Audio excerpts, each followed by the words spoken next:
अस्सलाम वालेकुम, आदाब, नमस्कार प्यारे नाज़रीन।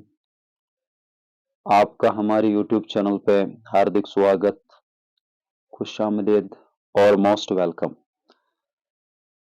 आज का हमारा जो टॉपिक है, जो सब्जेक्ट एजुकेशन के अंदर पेपर फिलॉसफी के अंदर यानी philosophical foundation of education paper के अंदर जो आज का हमारा टॉपिक है वो है philosophy of education it's need और need of philosophy of education.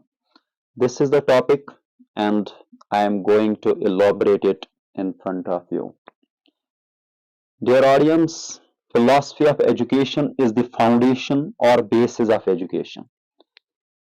हमको ये चीज याद रखना है कि ये फिलॉसफी ऑफ एजुकेशन क्या है। पहले हम इसको समझेंगे, उसके बाद जानेंगे इसकी नीड क्या है, सिग्निफिकेंस क्या है, इंपॉर्टेंस क्या है। तो पहले हम फिलॉसफी ऑफ एजुकेशन को समझेंगे, ये क्या है।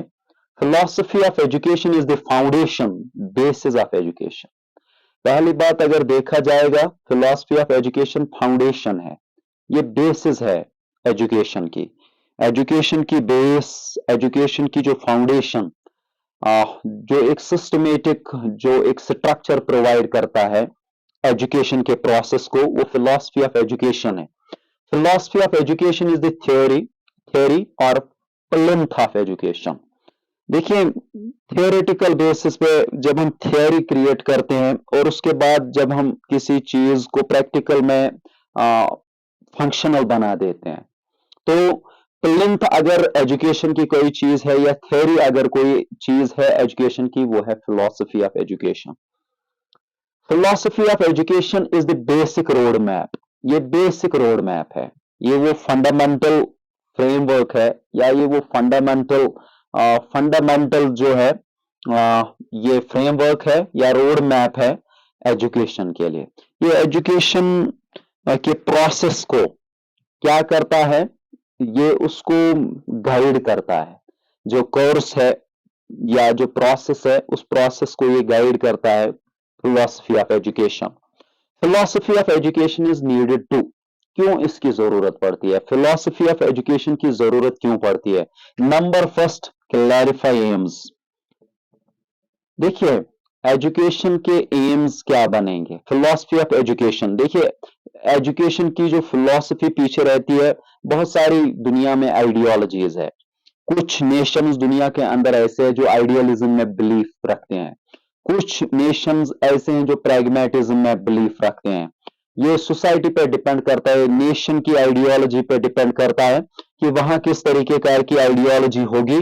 अकॉर्डिंगली वो एजुकेशनल एम्स भी रखेंगे, एजुकेशनल गोल्स भी रखेंगे, इंस्ट्रक्शनल वो इंस्ट्रक्शंस रखेंगे वैसे, और इंस्ट्रक्शनल ऑब्जेक्टिव्स वैसे वो रखेंगे अपने स्कूलों के अंदर। तो क्लैरिफाई करना एम्स को। एग्जिस्टेंशियलिज्म की फिलॉसफी है, देखिए ये मटेरियलिज्म की है, आइडियलिज्म की है, प्रैग्मेटिज्म की है, बहुत सारी डिफरेंट सॉर्ट्स ऑफ फिलॉसफीज है। तो उन फिलॉसफीज के हिसाब से कंट्री के अंदर जो है एजुकेशन का प्रोसेस चलाया जाता है। तो एजुकेशन है ही गोल ओरिएंटेड, एमफुल। तो फिलॉसफी ऑफ एजुकेशन क्लैरिफाई करती है एम्स। क्या एम्स रहेंगे प्रोसेस ऑफ एजुकेशन के, एक कंट्री के अंदर, एक नेशन के अंदर, या on the whole in the whole universe. और उसके बाद शेप करिकुलम। तो फिलॉसफी ऑफ एजुकेशन करिकुलम की शेप प्रोवाइड करता है कि करिकुलम कैसा रहेगा। ये एम्स पे डिपेंड करेगा। अगर हमारे थियोरेटिकल एम्स है तो हमारा करिकुलम ज्यादा बुक्स रहेगा। तो अगर हम प्रैक्टिकल एम्स रखते हैं तो उसके लिए हम एक्टिविटीज जो है एक्टिविटी सेंटर्ड करिकुलम रखेंगे। तो इस तरीके कार से एम्स हमने कैसे सेट किए, वैसे ही करिकुलम को भी शेप किया जाता है, सेट किया जाता है, डिजाइन किया जाता है। तो philosophy of education is needed to clarify aims. Aims को क्लैरिफाई करना, इसकी जरूरत, इसको यानी एम्स को क्लैरिफाई करने में हमें फिलॉसफी ऑफ एजुकेशन की जरूरत पड़ती है। ये इसकी सिग्निफिकेंस है फिलॉसफी ऑफ एजुकेशन की। नंबर सेकंड, करिकुलम को शेप करना, डिजाइन करना, तो इसमें भी जरूरत पड़ती है फिलॉसफी ऑफ एजुकेशन की।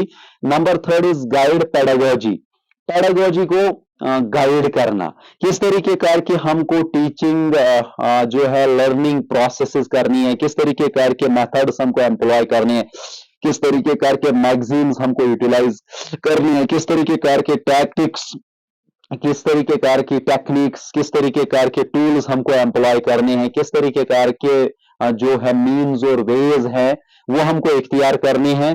तो उनको बनाने में भी जरूरत पड़ती है फिलॉसफी ऑफ एजुकेशन की।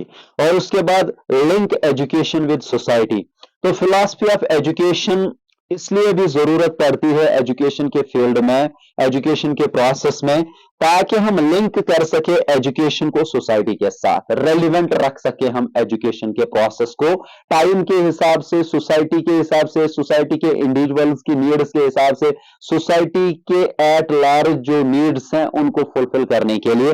तो हम रिलेटेड मैनर में चलाएं, को रिलेशन में रख सकें, इंटीग्रेटेड रख सकें, और जो है कनेक्ट, एक कनेक्शन में, रिलेशन में, कोहेसिवनेस में रखें हम, एक लिंक क्रिएट कर सके एजुकेशन और सोसाइटी के बीच में।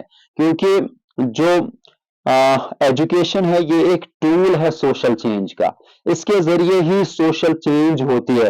तो लिंक एजुकेशन विद सोसाइटी, इसके लिए हमें जरूरत पड़ती है फिलॉसफी ऑफ एजुकेशन। उसके बाद support teacher professionalism, teacher professionalism को यानी सपोर्ट करना। देखिए स्टीरियोटाइप पे टीचर्स नहीं चल सकते हैं, टीचर्स कॉन्शियस होने चाहिए, टीचर्स को पता होनी चाहिए कि जो कंट्री के अंदर जो यानी जो बिलीफ्स हैं, कंट्री के अंदर जो आइडियाज है, कंट्री के अंदर जो कल्चर है, कंट्री के अंदर जो रिलीजन है, कल्चर के अंदर जो आइडियोलॉजीज हैं, तो उन्हीं के हिसाब से करिकुलम, उन्हीं के हिसाब से जो है पेडागोजी, उसी के हिसाब से जो है टीचिंग टेक्निक्स, सारा का सारा जो एजुकेशनल एनवायरनमेंट है वो बना का बना रहे। तो टीचर इन सारी चीजों के बारे में कॉन्शियस होना चाहिए, अवेयर होना चाहिए, बिहेवियर होना चाहिए कि किस तरीके कार की जो है, किस तरीके कार के एम्स है, किस तरीके कार का करिकुलम है। इन चीजों के लिए जो है ना टीचर के अंदर प्रॉपर नॉलेज होनी चाहिए, प्रॉपर स्किल्स होनी चाहिए और प्रॉपर रिसोर्सफुलनेस होनी चाहिए। और उसके बाद लास्ट वाला जो चीज, जो फिलॉसफी ऑफ एजुकेशन जिसके लिए जरूरत पड़ता है या इसकी जरूरत पड़ती है, to guide educational reforms, educational reforms को गाइड किया जाए। देखिए एजुकेशनल रिफॉर्म्स को गाइड करने की जरूरत जो है हमेशा पड़ती रहती है, बनी रहती है। तो फिलॉसफी ऑफ एजुकेशन इसलिए भी जरूरत पड़ती है ताकि हम गाइड कर सकें एजुकेशनल रिफॉर्म्स को। हम एजुकेशनल रिफॉर्म्स जो हैं हम उनको गाइड करते रहें, हमने क्या अचीव किया, अब हमें क्या अचीव करना है। 5 ईयर प्लान्स में इन चीजों को रखा जाता है, 5 सालों तक हम ये चीज करेंगे, या कोई पॉलिसी कंट्री के अंदर, या कोई कमीशन बन जाता है कंट्री के अंदर, या कोई प्लानिंग बनती है एजुकेशनल प्लानिंग, तो उसमें हमें क्या हासिल हो गया, अब दोबारा से हमको रिशफल कहाँ करना है, हमको रिज्यूम अब कहाँ से, किन चीजों को हमें यानी अपने साथ चलाते रहना, किन चीजों को हमें अवॉइड करना है, कौन सी चीजें अचीव हो गई, कौन सी चीजें येट टू अचीव है, येट टू बी अचीव्ड है। तो इस तरीके कार से तो गाइड करना भी इसलिए भी जरूरत पड़ती है फिलॉसफी ऑफ एजुकेशन की, ताकि वो गाइड कर सके एजुकेशनल रिफॉर्म्स को। ये था आज का हमारा दूसरा टॉपिक, फिलॉसफी ऑफ एजुकेशन। तो इसकी जरूरत, इट्स नीड। अब इसके बाद जो एजुकेशन का अलग कंसेप्ट है और फिलॉसफी का अलग कंसेप्ट है वो इसके बाद आने वाले टॉपिक्स हैं। खुदा हाफिज, फी अमान अल्लाह, गुड बाय।